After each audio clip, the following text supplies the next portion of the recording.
This week on Hometown Ghost Stories. Pluckley Village is reputed to be the most haunted village in all of Britain. Nestled in the misty hills of Kent, this seemingly innocuous village hides a dark history that stretches back over 1,000 years. Join us as we dig into some of its most infamous locations in hauntings, such as the Screaming Forest, Fright Corner, Surrendon Manor, and many others. Every haunted town claims to be the most haunted, but does Pluckley Village have the history to back it up? Let's find out.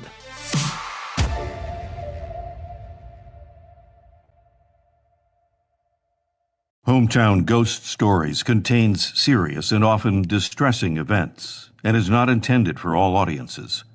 Viewer discretion is advised. Shards of rusty metal protruding from chunks of crumbling brick and rubble littered the outskirts of the old brickworks. It would be dark soon. The sun was shrouded behind a wall of gray clouds as it sank below the horizon. Peter made the observation to himself that there were no shadows, or technically only shadows in the absence of the sunlight. The brickworks had been closed for years, and the local legend was that it was haunted by the ghost of a man who had been killed there in a work accident years prior when the plant was active. Peter and his friend Mark had traveled from London to explore the old brickworks and try their hand at ghost hunting. They sat in silence in Mark's car as they waited for the sun to set so they could begin their investigation. "Do ghosts not come out during the day?" Peter asked. "I don't think so," Mark said, adding, "Pretty sure I read that somewhere." The cloud-covered sky changed from gray to dark blue to black, and the two friends emerged from their vehicle with flashlights and cheap EMF detectors that they scored on Amazon and made their way to the old structure. They both immediately felt something unusual in the atmosphere, but couldn't say exactly what, only that it intensified the closer they got. The air around the brickworks felt thick, damp, and strangely charged, like the moments before a storm.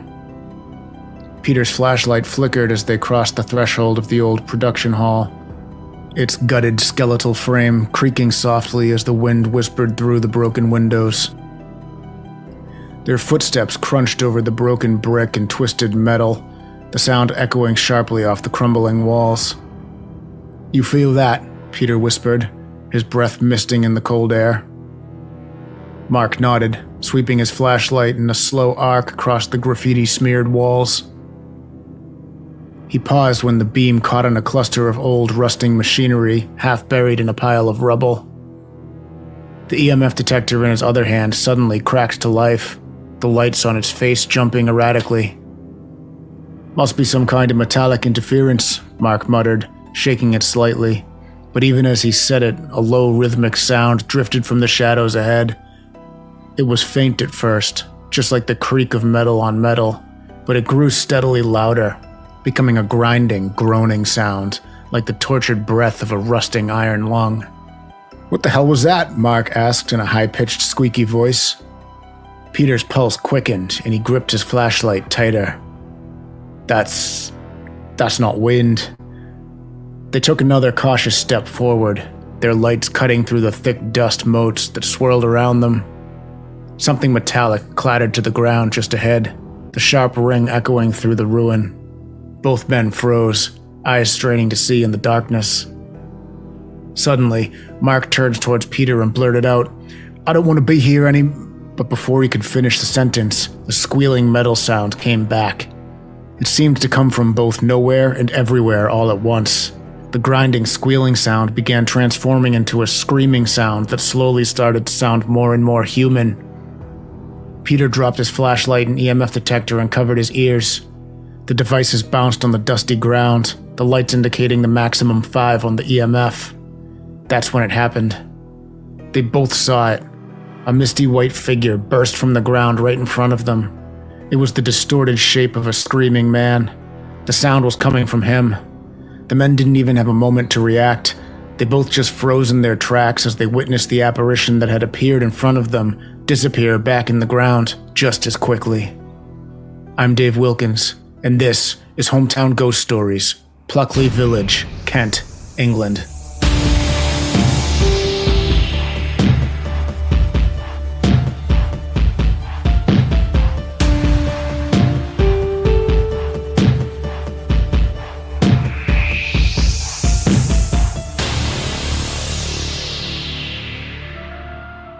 Pluckley, a small but historic rich village in Kent, England, has deep roots stretching back to the early medieval period. Its name likely derives from the Old English Plucka's Ley, meaning Plucka's clearing, and was first recorded as Pluckley in the Domesday Book of 1086, reflecting its early importance. At the time, the village was part of the extensive land holdings of the Archbishop of Canterbury, managed by a Saxon knight named John Follett. The Domesday Survey of 1086 described Pluckley as a substantial settlement with 31 households, including villagers, smallholders, and slaves. The community managed extensive agricultural lands, including 12 plowlands and significant woodland, indicating a robust rural economy. This early agricultural base would have shaped the rhythms of life in the village for centuries, with generations relying on the land's fertility for their livelihood. By the 13th century, Pluckley had grown into a thriving community, bolstered by agriculture and weaving. However, the village was severely impacted by the Black Death in the mid-14th century. Before the pandemic, Pluckley had been gradually expanding downhill, encroaching upon the surrounding forested areas. The arrival of the plague decimated the population, leading survivors to retreat back uphill, believing the higher ground to offer healthier conditions. This shift in settlement patterns is noted in the 1572 record that describes the Pluckley Rectory as being in a low, unhealthy place, a great distance from the church, highlighting the lingering impact of the plague on the community's structure. Pluckley's architectural heritage is particularly rich. The parish church of St. Nicholas, dating back to the 13th and 14th centuries, stands as a lasting testament to the village's medieval roots. The church is especially noted for its Daring Chapel, added in 1475, which houses brass memorials to the influential Daring family. This family, long associated with the village, would come to play a prominent role in its history and folklore. The Daring family's connection to Pluckley is among the oldest and most influential in the region, tracing back to at least the 12th century. The family established its roots in the Surrendon Manor, a grand estate that became synonymous with the family's name. Over the centuries, the Darings rose to prominence, becoming one of Kent's most powerful families. The lineage included figures like Sir Edward Daring, 1st Baronet from 1598 to 1644, an antiquarian and politician known for his manuscript collecting, including the earliest known manuscript of any Shakespearean play, and the Daring Roll, a significant 13th century roll of arms. One of the more tragic tales associated with the Daring family is that of Elizabeth Tufton, the first wife of Sir Edward Daring, 1st Baronet, married in 1619. Elizabeth died just 3 years later in 1622 at the age of 20. According to one variation of the legend, Elizabeth was so beautiful that her grieving husband, determined to preserve her memory, had her buried in a fine white gown with a single red rose, encased within 7 lead coffins, each sealed inside the next, and then finally within an oak coffin. This elaborate effort was said to be an attempt to preserve her beauty for eternity. Her body was laid to rest in the family vault within the south chapel of St. Nicholas Church, now known as the Daring Chapel. Over the centuries, sightings of a pale figure in a flowing white gown have been reported both within the chapel and in the surrounding churchyard, engulfed in a mysterious white fog. Witnesses describe a tall, dark-haired woman, her apparition often seen kneeling in the chapel or drifting through the mist-shrouded graveyard on quiet moonlit nights. Others claim she has been seen in the old Daring family home of Surrendon, appearing as a mist or a transparent figure in the library. In 1920, it is said that a man named Walter Winans, seeking to confront the apparition, spent a solitary Christmas Eve in the library armed with a hunting rifle. When the White Lady reportedly appeared before him, he fired a shot that passed harmlessly through the spirit as she vanished through the paneled wall, possibly towards a hidden passage rumored to link the house with the church. The White Lady isn't the only Denning family ghost that wanders the graveyard of the St. Nicholas Church. There's also that of the Red Lady. She is said to be a dark-haired woman with a bright red gown who is seen searching the graveyard for the unmarked grave of her child. Much like the White Lady, the legends of this woman and her story vary. One variation is tied to Sir Cholmondeley Daring, the 4th Baronet who married Mary Fisher in 1704. Mary died in childbirth in 1707 after giving birth to their son, Cholmondeley II. Records show she was buried at St. Nicholas Church on November 13th that year. One rumor is that the child died soon after birth and was found to be illegitimate. This meant he would not be allowed a burial in the family vault and therefore would be interred in an unmarked grave, leaving the anguished soul of his mother to search for him in perpetuity. The Daring family was the most prominent family in Pluckley for centuries, and many of their ghosts are still believed to linger behind, but it isn't just the ghosts of the Darings who call this village home. There are others. One of the more famous hauntings is that of the hanging schoolmaster, Henry Turf. Henry was the headmaster of Pluckley School. He was very close friends with the headmaster of the nearby village of Surrendon, who would travel to Pluckley every Sunday to visit Turf and discuss politics. However, one Sunday the headmaster from Surrendon didn't show up. The following day, a cloudy Monday, a group of schoolchildren were traveling down Dick Bus Way when they came upon the body of the missing schoolmaster hanging from a tree. Bereaved by this, Henry Turf decided to take his own life only a few days later. He had done so at the same place in the same manner as his friend. Although the Surrendon headmaster's ghost has never been seen, Turf's ghost has been seen on the lane, hanging from the tree where he took his own life. This ghost was later seen by a newspaper journalist who said the ghost was dressed in a green blazer and stripy trousers. Another ghost that haunts the village is the gypsy woman who haunts Pinnock Bridge. The legend goes as follows. Late one evening, after a long night of drinking, a local gypsy woman, known around town for her eccentric habits, was smoking a pipe while sitting on the edge of Pinnock Bridge. She had apparently spilled a high-proof alcohol on herself at one point during the night, and when she struck the match to light her pipe, she accidentally lit herself on fire. In a panic, she leapt off the bridge into the murky water below, where she subsequently drowned since she didn't know how to swim. Since her death, she is said to haunt the area, often appearing as a dark figure sitting on the bridge at night.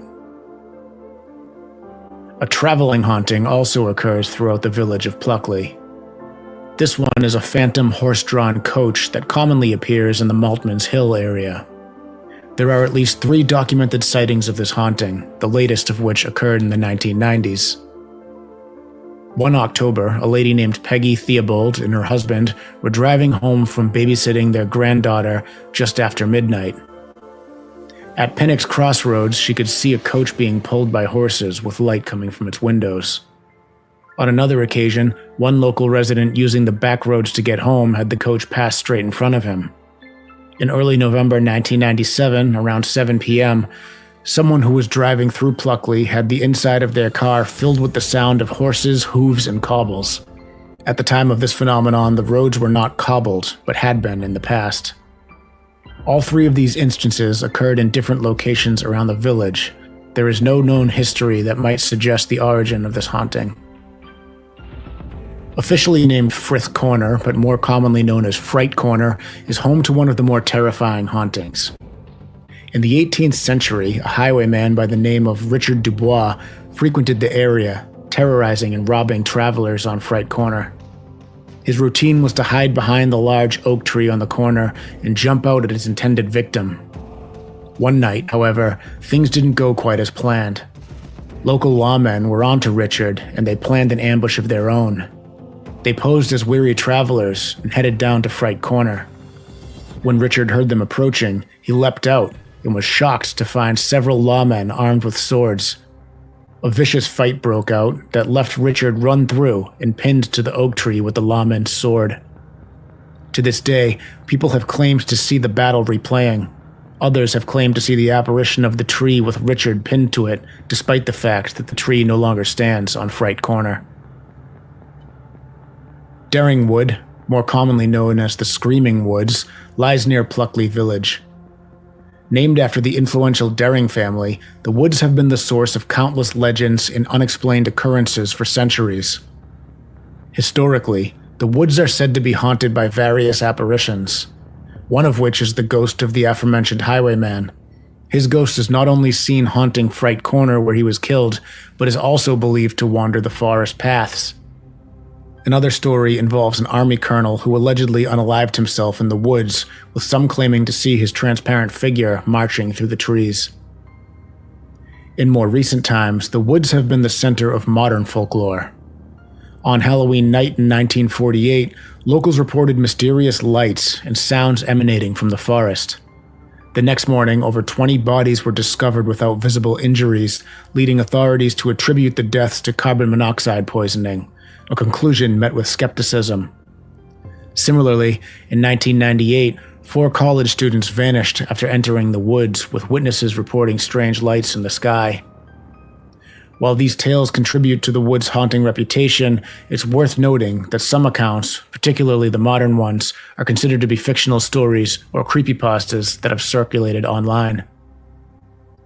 Despite, or perhaps because of, its chilling legends, Daringwood continues to attract visitors, from dog walkers to ghost hunters, all drawn by the allure of its unusual history.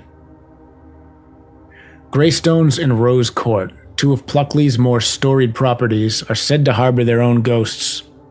Greystones, a former rectory, is believed to be haunted by the spirit of a reclusive cleric known as the Monk. Though residents as far back as 1954 and up to the present day have denied any paranormal activity, local legend persists, intertwining his tale with that of the ghostly Tudor lady, said to haunt nearby Rose Court. Some versions of the story suggest that the monk and the Tudor lady were once friends, lovers, or perhaps even involved in a tragic love triangle.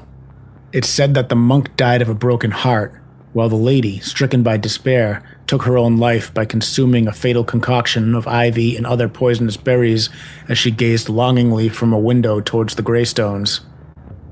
The Tudor lady is often described as a mistress of the member of the Daring family, or in some accounts, a member of the family herself. Her restless spirit is said to roam the house and gardens between 4 and 5 p.m., the time she is believed to have died.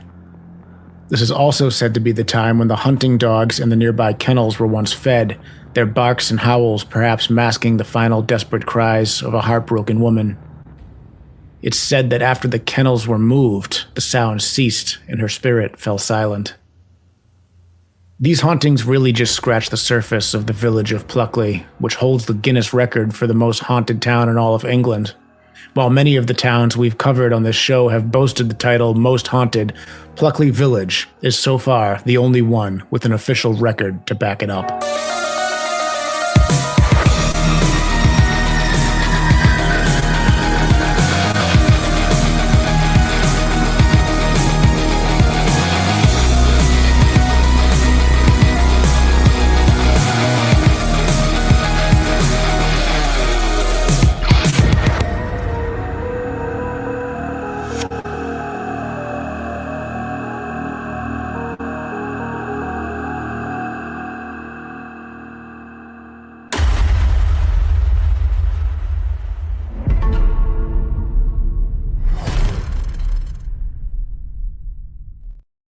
Hello, and welcome into Hometown Ghost Stories, episode number 163, covering Pluckley in the United Kingdom. I'm Jesse Wilkins, joined by Rob Coakley. Hello, Rob.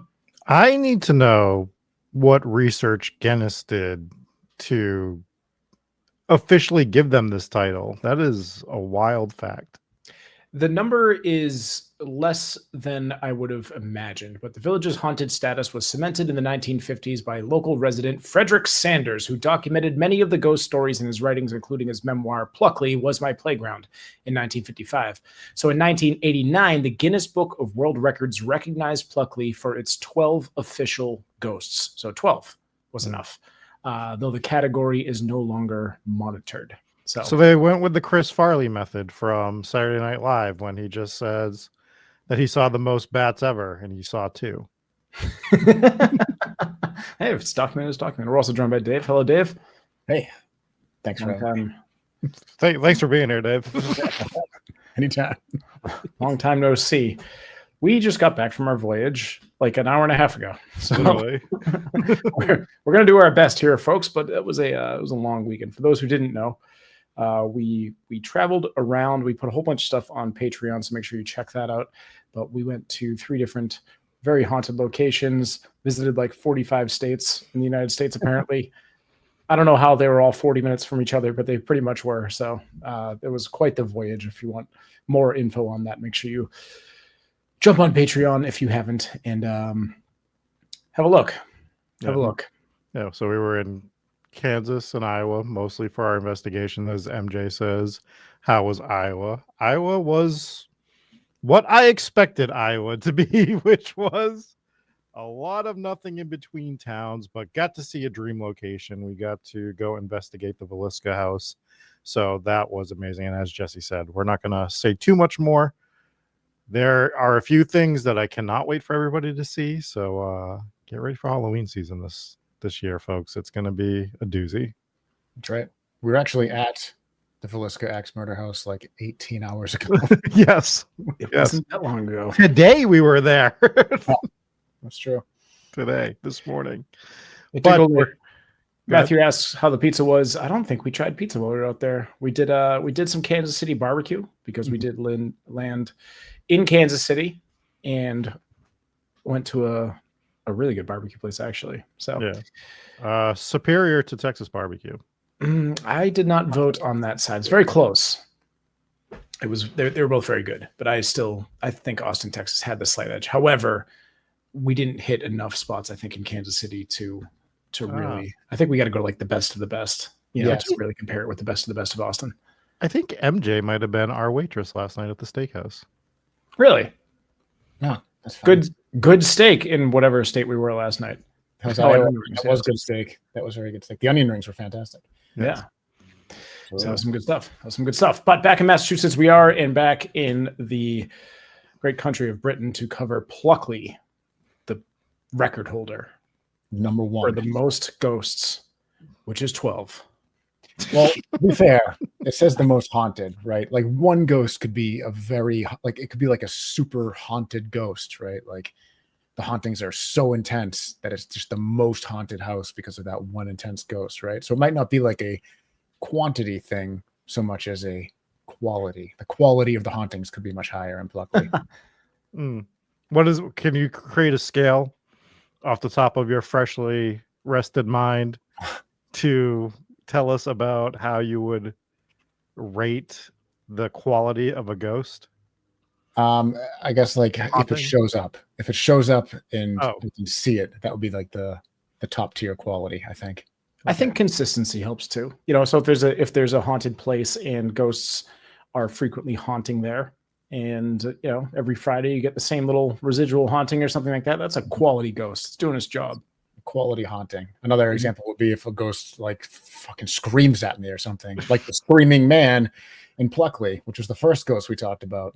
Wow, look at that transition. You are a professional, sir. I am just a pro. He might be that was running off of 6 hours total sleep in the last 72 hours, but he's on the ball tonight, folks. That's right.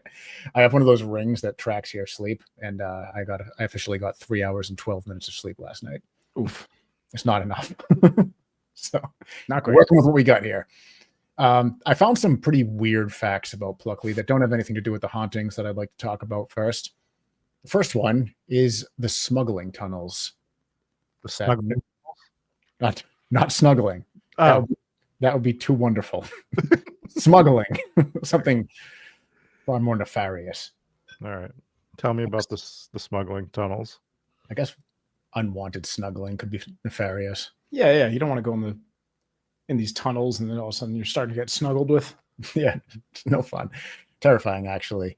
So there are persistent rumors of secret smuggling tunnels running beneath parts of Pluckley and nearby villages, especially around the Daring House and the Black Horse Pub. Historical records suggest contraband, likely brandy and tobacco, moved through Kent in the 18th century, but no one has ever conclusively found the tunnels. So people know they exist, they just can't find them. And I believe that has something to do with them being possibly collapsed during World War II. Oh, So that seems like it would make a ton of sense. it does make a ton of sense. And Pluckley did play a part in World War II. They believe they were training spies there. Britain was training spies, which is pretty weird because it's like a random little like medieval village in Kind of where you want to do it, though. You want to do it like off the beaten path in secret, do it in the snuggle tunnels. in the snuggle tunnels. Yeah, that's true. That's a good point. Another interesting fact is there's a house that was built sideways, and the reason that it was built sideways is kind of interesting. Was the carpenter blind? No, but that'd be good. Who pointed the carpenter in the wrong direction? No, the reason is interesting. Wait, I got one more. Okay. Was the carpenter really lazy and he was laying down the whole time? No, not that kind of sideways. Like instead of facing the street, it was facing sideways. It wasn't just like on its side. Oi, Ted, you need to stand up. I don't wanna. I'm just going to lay right here and build this house the way I see fit.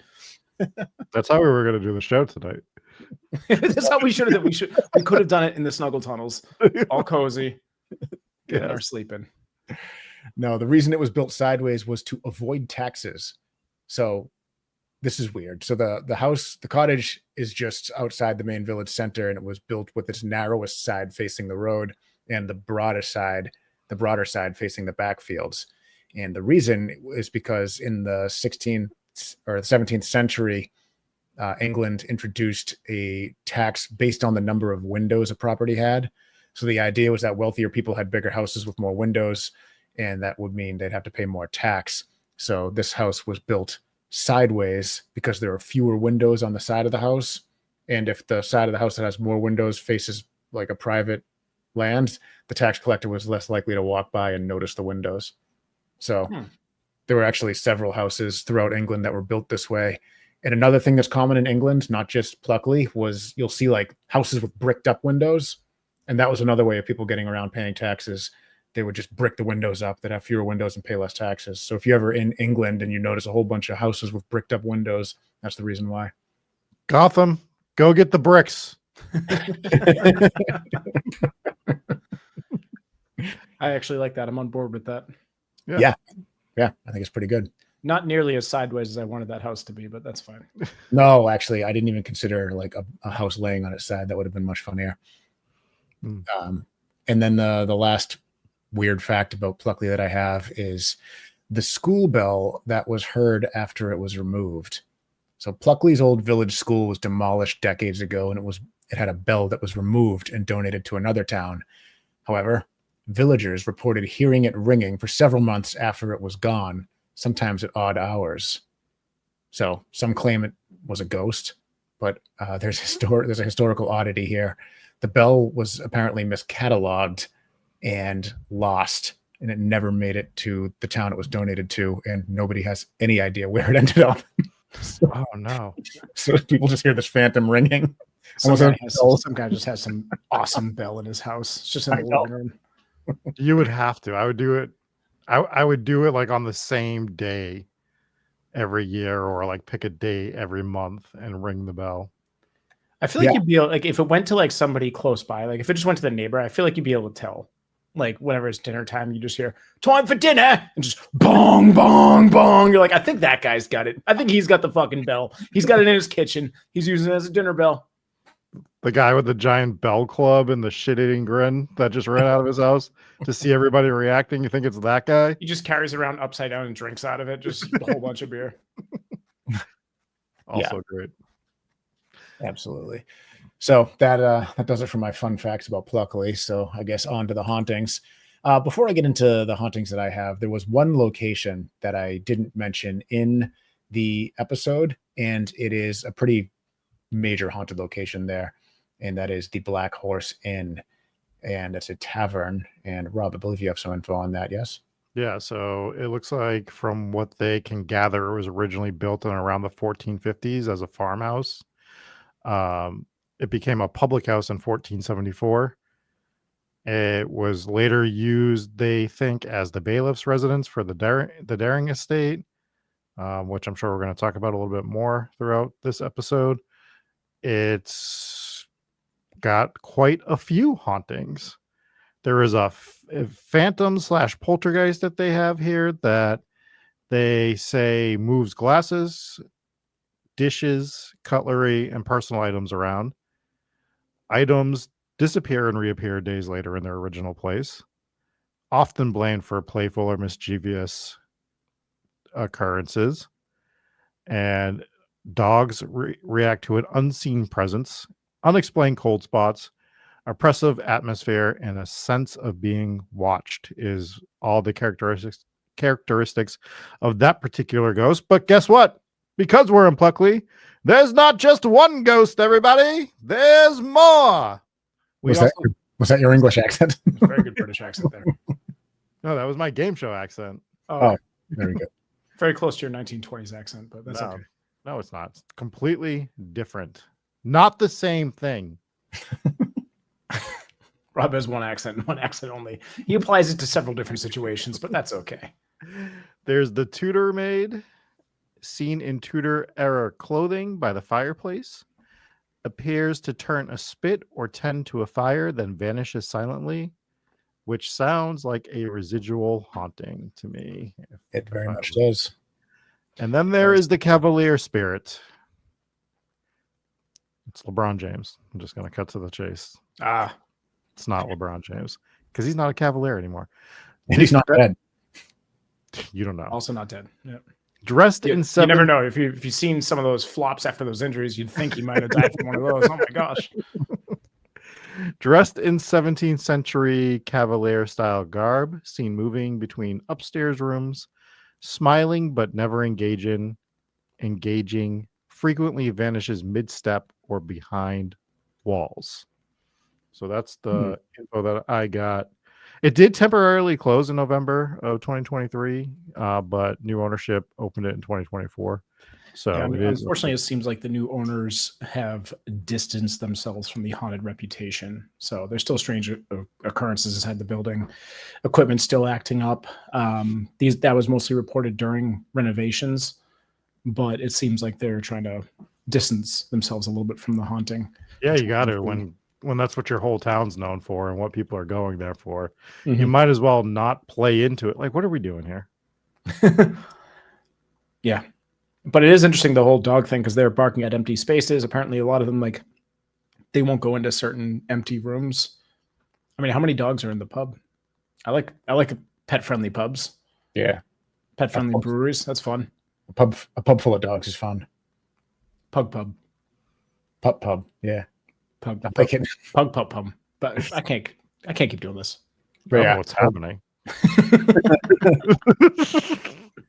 Yeah, so the Black Horse Inn is a pretty popular location in a town that's pretty popular for haunting. So if you're trying to distance yourself, good luck. I don't see that happening. Enjoy. And nor should you. People are visiting this town because of its haunted reputation for the most part. And if you're not going to lean into it, people aren't going to like that so much. Right. And you have some cool hauntings.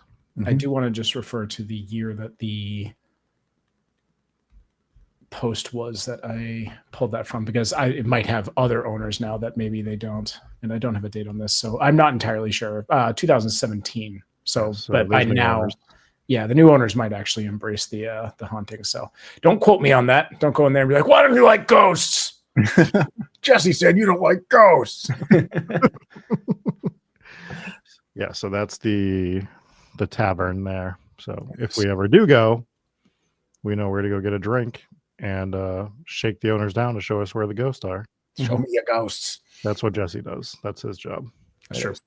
That is true.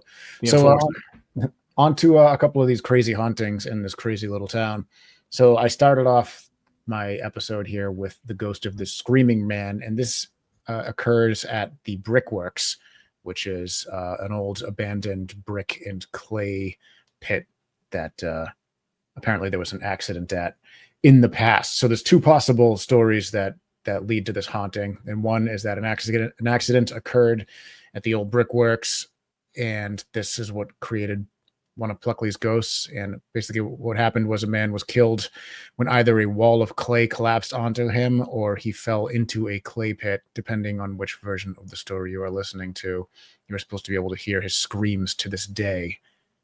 And then the other one is an account of a guy who actually didn't die but had a serious injury here. They believe that maybe there could be some sort of residual haunt that was associated with his injury. So there's a guy named William George Simmons, and he was born in 1903 and lived in Pluckley. And on a dark, misty evening, William often spoke about the sights and sounds encountered around the narrow lanes. Who knows what you may come across? Perhaps the Screaming Man of the Brickworks? William himself was a bricklayer by trade and would often recount the tragic tale of a young man who was employed in the brickworks.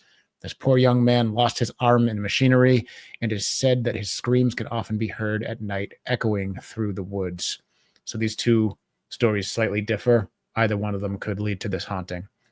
So Losing your arm in machinery or like any limb. I've seen the videos. I'm going to say it doesn't look enjoyable from what I've seen. Not on the list. not on the list. Yeah, we're going to keep that off the list. I don't want to do any of that. I mean, I got injured during our investigation last night, so I don't want to lose an entire limb. You did? Yeah, I cut myself with the axe a little bit on accident. Accident. Oh, no, God. All right, that's going to do it, ladies and gentlemen. We'll see you next week for listener-submitted stories. Did you go into the story of the miller at the Pinnocks? No. If you got it. It's a pretty creepy one, yeah. So Richard Dicky Bus. Oh, no, we talked. Did we talk about the Dick Bus? Dick Bus is a street, and that was the street where the schoolmaster did the thing to his neck. Oh, man. So what a coincidence. So we also have Richard Dicky Bus. This is Richard Bus. This is who the street's named after, yeah. Ah, 2 Dick Buses in one episode. But kind of one. Anyway, so he was a miller who closed his mill in 1930, and he is said to haunt the ruined windmill at the Pinnocks. However, this was destroyed by lightning in 1939. Isn't that awesome? I mean, it sucks, but it's awesome. That's crazy. If you're going to get your windmill destroyed, have it destroyed by lightning. So his silhouette often appears before thunderstorms. We actually just spent the entire weekend almost getting destroyed by lightning. We're dodging lightning and tornadoes the entire time.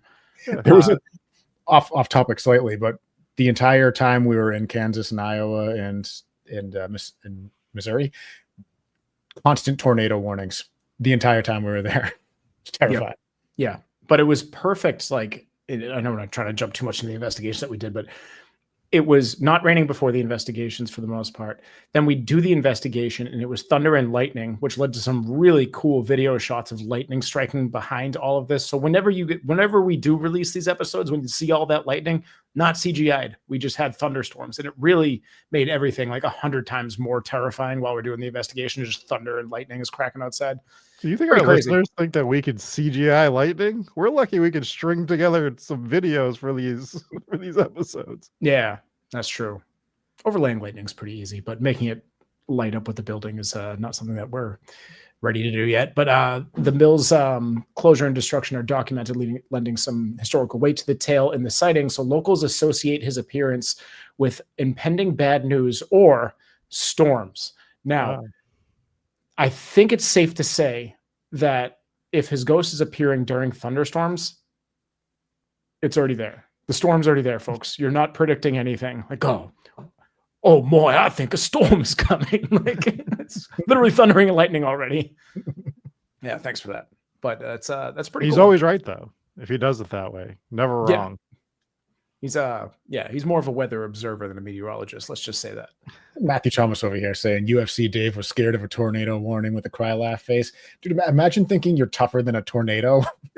That's actually why we brought Dave, was just to scare off the tornadoes. It worked. It did work. Worked out for all of us. Yeah. I told Dave to just spin in a field for 10 minutes to. I was the tornado. It was like a tornado scarecrow. It's like Tasmanian devil. Yeah. It worked. We're still alive. We're back in Massachusetts. Let's keep talking about England, though. We'll talk about Iowa and Kansas another time. Although, one more thing. Just one more thing. We're off topic.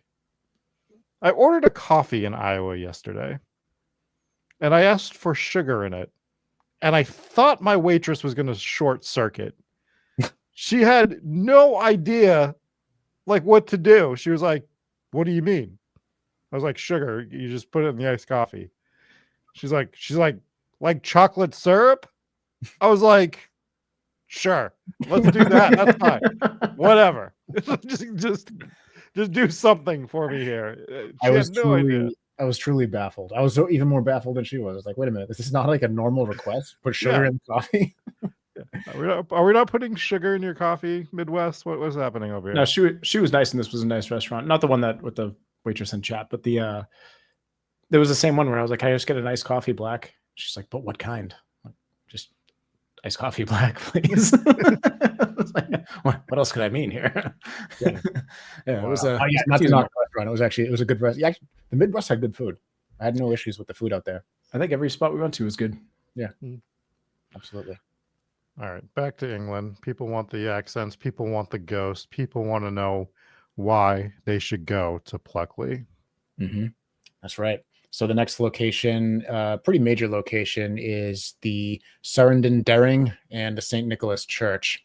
And both these locations are tied to the very famous Daring family, who basically, they didn't rule. They weren't really the ruling class, but they were like the most prominent family in the village for, I forget how many years. I said it in the opening. It was a lot of years, several generations anyways. And there's a few hauntings tied to this family. Two of them are famously the White Lady and the Red Lady. And they're similar hauntings. And they're both, neither woman, I believe, was actually a member of the family. They both had married into the family. And the White Lady was an interesting case. Basically, she died when she was 20, and her husband, who was the head of the Daring family at the time, it was Sir Edward Daring. He was the first baronet. And he basically was just so distraught and wanted to preserve her beauty after she died that he had her laid in a lead coffin, inside another lead coffin, inside another lead coffin, 7 times, and then inside like an oak sarcophagus, just to preserve her beauty, I guess. It just, obviously this was about grief, and people do strange things when they're grief stricken. But all those coffins didn't work because her ghost still roams around the hallways and is still seen at night in the white dress, walking through the halls of Surrendon Daring. Yes, and so I have nothing to back this up. But do you think that could have had something to do with, like, I get vampire vibes out of that? Mm-hmm. I just keep locking, do more coffin, more coffin. Imagine after 3, you're like, I think we need 4 more. Yeah. Yeah. Well, I just want to butt in because I know the comment section is going to go crazy. That number, I've seen that number of lead coffins jump around from 4 to 7. Same. So if you've heard 4, the story, it's, there's so many different versions of the number, and I don't think it's relevant. I think if it's 4 or 7, we have the same situation on our hands here. It's basically the same story. And if there are multiple variations of the story, I'm always going to pick the craziest one. So Right. I wonder if the guy who's making the coffins was really like behind it, where he's like, I think you better get another one. you should probably do another coffin, sir. Yeah. Maybe another. Perhaps another. Perhaps another coffin just in case. You really want to stay beautiful. Yeah. Whisper brings up a good point. So this is a really big grave. How big must the 7th coffin have been? Each one has to be bigger than the last. You know, the gravedigger was pissed off at the coffin guy. He's like, you sold him another one. Yeah, this gives me more of the Vita vibes than the actual vampire thought, because Evita, like, when she died, her husband did everything he could to preserve her. And I think she's still well preserved as of today. So I think that's probably what he was doing, just like so heartbroken, just wanted to preserve her as much as he could. Yeah, the other theory that I had that nobody else, I didn't see mentioned, I was kind of surprised, was maybe she was laid in several coffins because of the plague. Maybe she died of the plague. Oh, not as fun as vampires, but pretty valid. Also, something they would do to vampires. Yeah, that's true. They were looking for anything they could to make the vampires go away back then. So 7-leaded coffins seems like a step that they would take. Yeah, maybe. Pops asks if were they coffins or did they dip her body in lead? I have no idea. Is that a thing they did? She just preserve her like Han Solo? Yeah, everything I saw said that they were actual coffins on that one. Yeah, that would be a strange either way. Just dip her in lead 7 times. I don't know. But like I said, it didn't work because she haunts the chapel area. They find her kneeling in the chapel and also wandering out in the chapel cemetery amongst the graves. So when we put my body in my chair to do the show for years after I do pass away, and we do the well preserved, and I'm sitting here in front of my signs. Maybe dip my body in lead once or twice before you put me in the chair. That's not a bad idea. That might help a little bit. I think we can do that. I don't think we need to wait till you die. We just get started as soon as possible. So some of the sightings, she was actually seen by a U.S. Embassy staff member when the property was used as a base between World War I and World War II. And then another employee claimed to have, oh no, you talked about how he shot at our ghost. We talked about that. Yep. Mm-hmm. That was pretty wild. Yeah. Not the first time we've seen people shooting at ghosts. I was just going to say that. Not the first time. You could almost forgive it if you say, if somebody saw a ghost and hang on. Oh, it's just a live show, Dave. We will hang on. Thank you. Take your time. We're all waiting for you. We're all on your schedule right now. Like, TV's usually muted behind me, and it wasn't today. So we'll let that out. Yeah. So I forget what we were talking about. Ghosts, maybe shooting at ghost, of course. Oh, what else yeah. did we talk about on this show? I was going to say you could almost forgive it if you're just sitting in your house and you just see somebody walking down your hallway that isn't supposed to be there. Maybe you freak out and think it's an intruder, but he was legitimately set up with this rifle waiting for the ghost to appear. So it means it was a premeditated ghost shooting, which means he was an idiot. Yeah, I was gonna say, like, do you think that through? Because you're sitting there waiting for the ghost. Do you think, like, is this gonna work? What if it did? What if he shot the ghost and the ghost was like, and just laid there, and he went and picked up, like, yep, got the ghost. First ever Ghostbuster. Yeah, what is that thought process? Yeah, the ghost dies, and then the ghost of the ghost haunts him. It just got the real. Oh my god, we got a ghostception going on. Yeah, just infinite regress of ghosts. All right, that's our next movie that we're writing. There we go, Ghostception. And then we touched on the red ladies. Did we go into? Wording there, Jesse. Let's just relax a little bit. Okay, we spoke about the red lady. Yeah, she was the other one that was a similar haunting to the white lady. I believe it was the wife of one of the baronets later down the line, Sir Cholmondeley Daring, the fourth baronet. He married Mary Fisher in 1704. Mary died in 1707, possibly as a result of the birth of their child. And then after the fact, there was rumors that the baby wasn't really his, and that when the baby died, they weren't supposed to be buried together. So they basically, her ghost now haunts the cemetery looking for the unmarked grave of her baby. But that's not confirmed. That is a rumor. So more than likely not true. But it doesn't mean there can't be some sort of ghost of some woman wandering that area in a red dress. It's too bad that we didn't have a medieval Maury show. That we could have, we just, put them all on like log stumps. Have the town crier be the host that tries to figure out who the actual father is. That's what I want to do. Whenever we do make our way over to England, I want to just try out a little bit of town crying. Yeah, but not like get up and scream in my British accent. I'm just gonna actually just stand in the middle of the town and cry. Yeah. That's all right with you guys.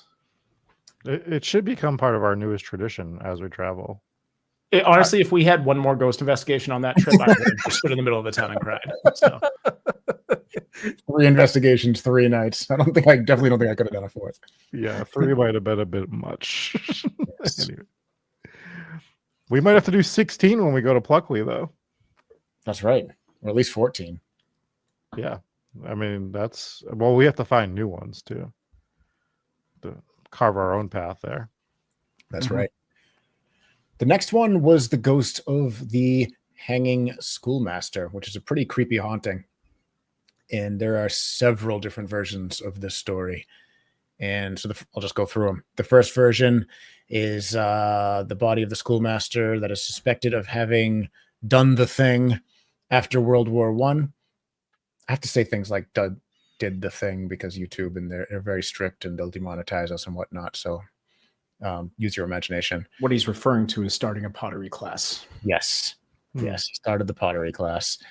And this story says that the schoolmaster from Surrendon, which was the neighboring town, found the body a few weeks after it went missing. So that is the first version of the backstory. The second one was, I believe, the one that I rolled with. This was Henry Turf, was the headmaster of Pluckley School. He was very close friends with the headmaster of the nearby village of Smardon.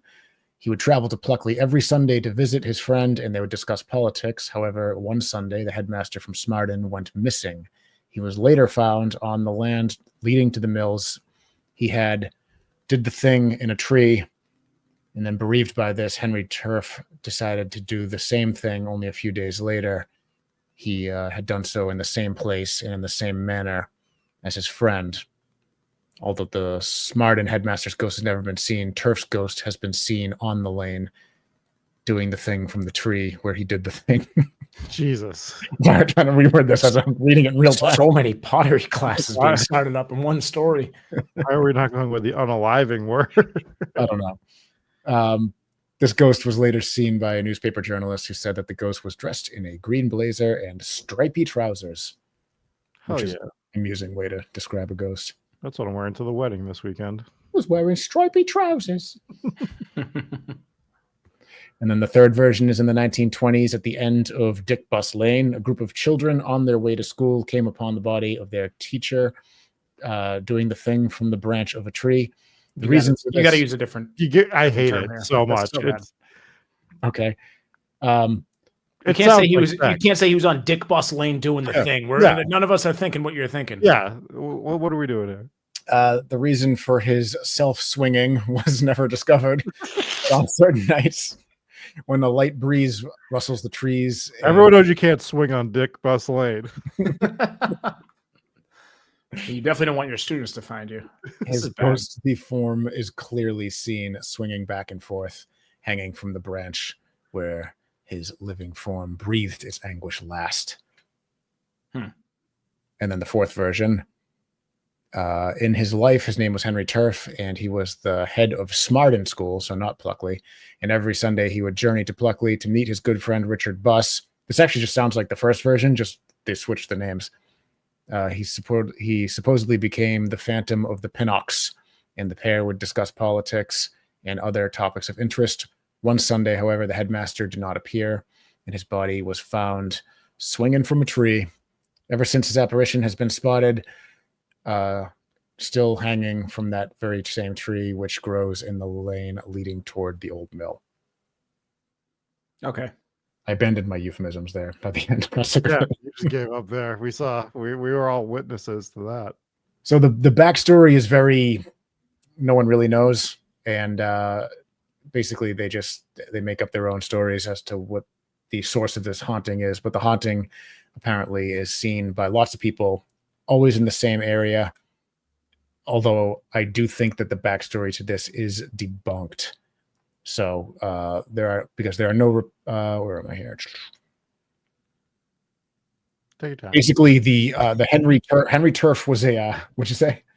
Take your time, have a little break if you want. Henry Turf was a schoolmaster at Pluckley, but he died several years after the alleged way that he died. And he didn't die in that fashion at all. And then there is no record of him being friends with a neighboring school teacher. So it does kind of sound like the backstory was completely made up, but that doesn't mean the haunting isn't real. There could be some sort of apparition that's seen in this area, and then people didn't understand it, so they just backfilled it. We've seen that a few times before. Right. Perhaps too much.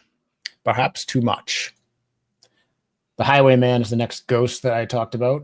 And a cool one.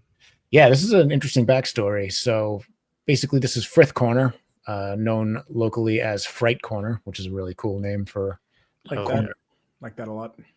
Yep. And the story is there was a man named Robert Dubois who was a highwayman. You're not familiar with what a highwayman is. He basically hangs out on the highway and robs people as they go by. Now that sounds very difficult these days. Much easier when people were just trotting by on horse and carriage. Yeah. Yeah. It's hard to rob people as they're driving by at 65 miles an hour. It's also a word that the English stole from us. Because that's I didn't know that. Thing. Yes. Are Coward. you sure? I am sure. That's interesting. Yeah. Anyways, Dubois' routine was to hide behind a tree on the corner, known as Fright Corner, and jump out at his intended victim, giving them some fright and some stunning. This proved rather successful, but after a while, the police caught on and they knew his spot, so they staged their own sort of ambush, and a fight ensued, and he ended up pinned to the tree with one of the policemen's sword. Now, the tree is no longer there, but the ghost still haunts this area, and people have seen apparitions of a tree where the tree used to be, and they see the tree with the body pinned to it. They also see the apparition of a man impaled with a sword wandering around through the trees, which is pretty creepy.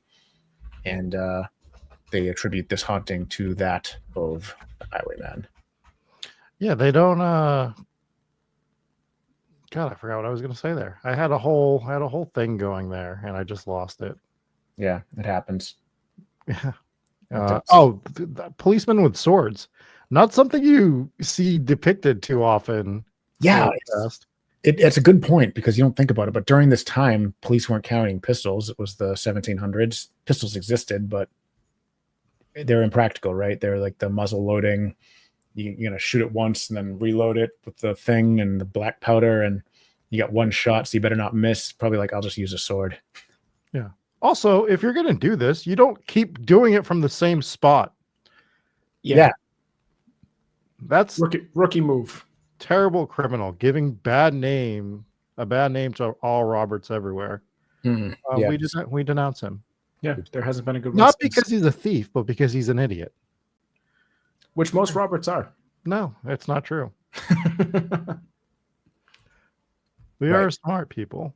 We are smart people. We are smart. You're not a Robert. You stay out of this. Roberts, yeah. So, yeah, that's a cool one. Are we going to talk about the Screaming Forest, or do we think that that's the same as the other Screaming Ghost? No, it's not. It's totally different. I talked about it in the video. So the Fright Corner is like the entrance to the Screaming Forest. And this is one of the more notorious areas. It's part of the Daring property. And it's basically a forest full of all sorts of crazy haunting things. So the Highwayman is one of the things that haunts the Screaming Forest. There's the ghost horse and carriage that haunts this forest also. And there's basically a lot. Thank you, Monk and Maniac.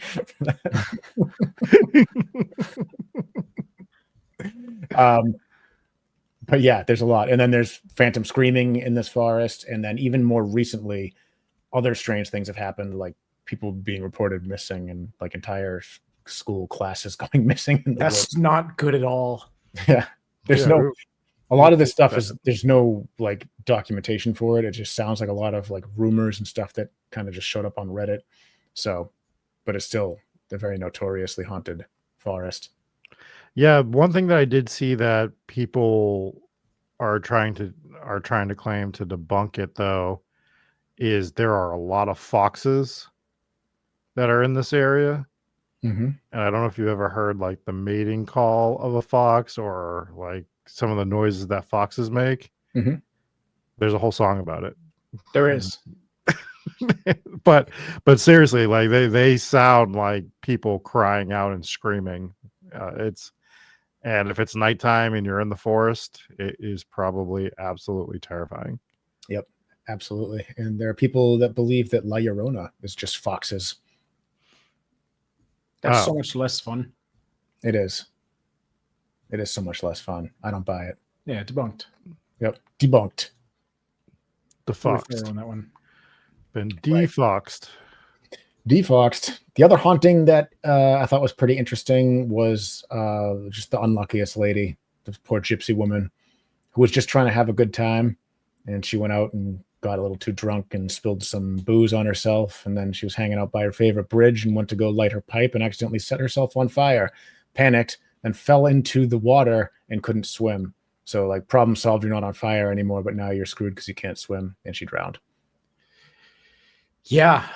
Which is wild because like that's what you do, right? If you're on fire, you're like, oh, I got to get in that water. And then you quickly remember that was not a good idea because you can't swim. But I think if I had to choose, I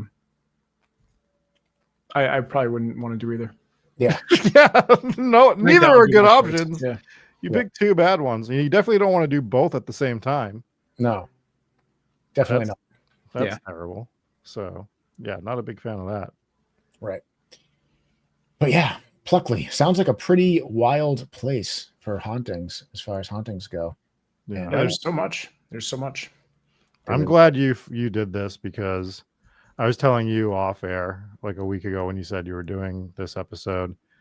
This was like one of the first places I looked into when we started the show, and I kept circling back to it, and I just never knew how I wanted to attack it. So I just would always leave it. So thank you for taking that off my plate, because it was driving me crazy throughout the last like 2 to 3 years. I'm like, how do I do Pluckley? You let Dave do it. That's how we do it. Yeah, we let Dave do it, and then we talk about it after we've done 3 straight investigations. Yep. Yeah. So absolutely. Before I forget, I want to give a big shout out to Lockwood and Company through 1999 in Super Chat before the stream even started, and Brenda C through 50 gifted Hometown Ghost Stories memberships, and then Clinton, I cannot say that name that way anymore, Kitten Clown Dozer came in with 10 Hometown Ghost Stories memberships. We'll edit that out. Amazing. And thank you so much for being absolutely so generous. Absolutely amazing. Special shout out to, I want to give a special shout out to the other Rachel B, who is a longtime listener of the show, and she just had a baby. That's right. Congratulations to the other Rachel Z. Yes. I told her to name her daughter Robidesi, but I don't know if she did or not. We don't know. She might have. Hopefully not. Shout out to Jeremy Kelly is this week's RIP of the week. Big shout out to you, Jeremy. Great episode for you. The one that we were delirious. That's how you'll always remember. Which episode was I the RIP? The one that all 3 of the guys were delirious on. Yes. Episode 163. Jet lagged and Pluckley. Jet lagged from 1 hour delay. Yeah, I don't think it was the delay that got us. I think it was the long week. Collective 9 hours of sleep in the last 3 days. Indeed. I have 1 5-star review this week, but before we read it, I want to remind everybody, next week we're going to do the t-shirt giveaway for the reviews. So to be eligible for that, you would have had to given us a 5-star review on any platform that there's a comment section, Apple, Spotify, YouTube, but you have to either email it to me to be put on the wheel or drop it in the giveaway section on Discord. This 5-star review is from UK's Whitby Witch, who just joined Patreon today, which is very cool. So thank you for doing that. Awesome. And she wrote, "Hi, this is the first Patreon podcast that I have ever signed up for. I haven't worked out how to leave a review yet, but I'm definitely giving you guys 5 stars when I do. I am listening from England and find your British accents hilarious. Keep up the good work, lads." It's weird the way she worded that. I think she was going to say like that they were really good and spot on. Yeah.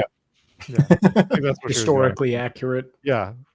Just really blends right into the conversation, really draws you in a bit more, and makes you feel like you're in England when you listen to us. Yeah.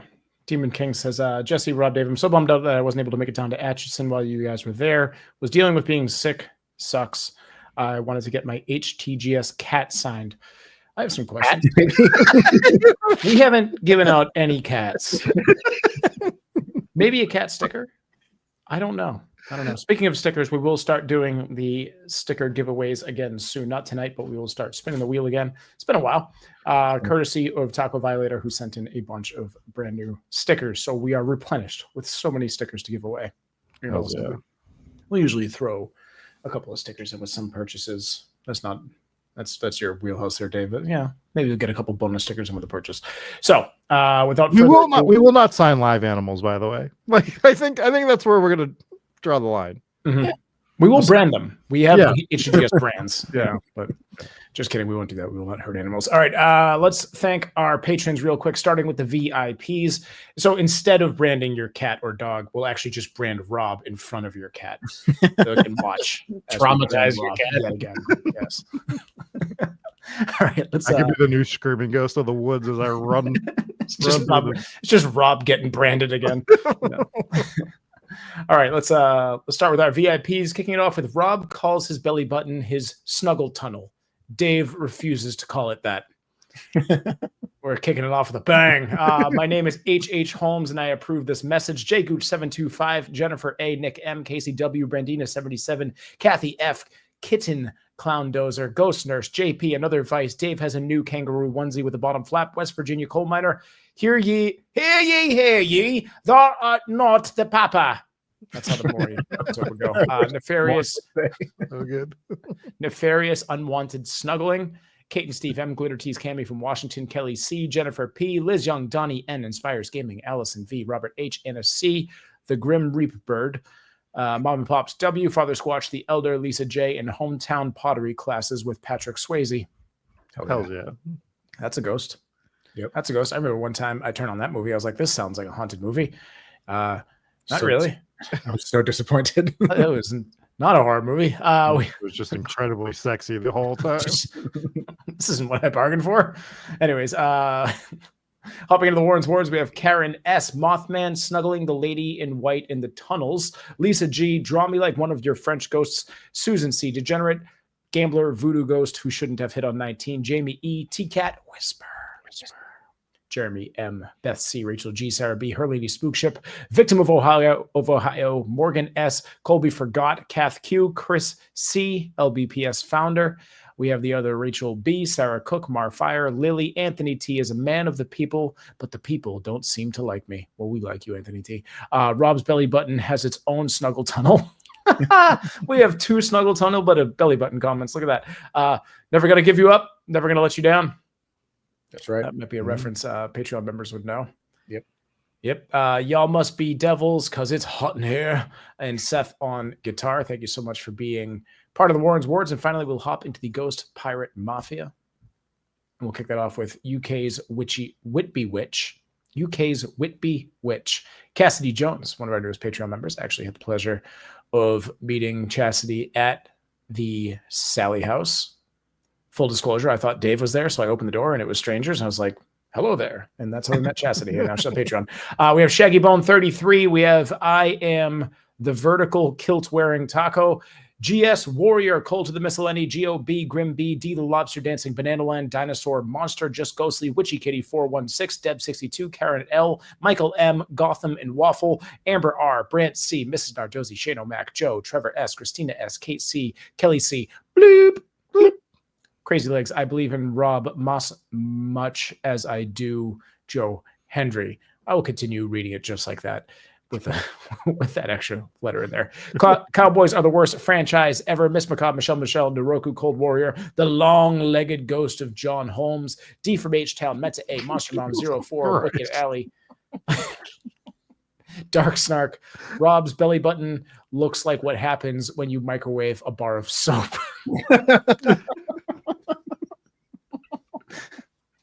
Megan S, Arcade Hunters, Wayne C, Rob hides candy in his belly button. Crystal Quinn, aka Not a Rob fan. Thick Boy Freddy's baby mama was definitely yeeted. Alicia E, Thick Boy knows that the real leader of the Jacobites was Spicy McHaggis. His pipes were gigantic. So was his ...